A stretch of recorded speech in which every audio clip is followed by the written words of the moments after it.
এদিকে শিক্ষার্থীদের শান্ত থাকার আহ্বান জানিয়ে লন্ডন থেকে বার্তা পাঠিয়েছেন বিএনপির ভারপ্রাপ্ত চেয়ারম্যান তারেক রহমান। দলীয় কর্মীদের ঠান্ডা মাথায় পরিস্থিতি মোকাবেলার আহ্বানও জানিয়েছেন তিনি।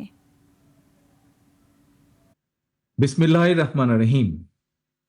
প্রিয় দেশবাসী, আসসালামু আলাইকুম।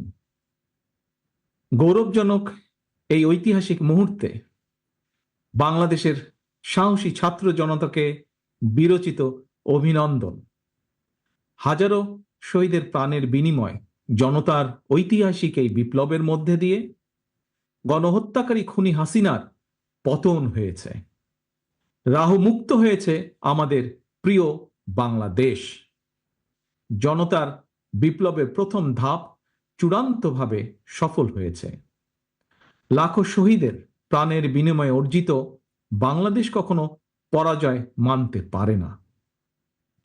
এই ঐতিহাসিক বিপ্লবের মধ্যে দিয়ে আবারও প্রমাণিত হয়েছে দল মত নির্বিশেষে সকলে ঐক্যবদ্ধ থাকলে এই বাংলাদেশকে কেউ কখনো পরাজিত করতে পারে না, পারবে না।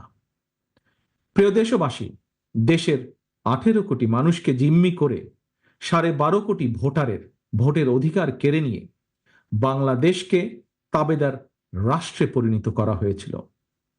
হত্যাকারী, গণহত্যাকারী খুনি হাসিনার পতনের মধ্যে দিয়ে জনগণ তাদের গণতন্ত্র, মানবাধিকার, লুণ্ঠিত ভোটের অধিকার পুনঃপ্রতিষ্ঠার পথ সুগম করেছে।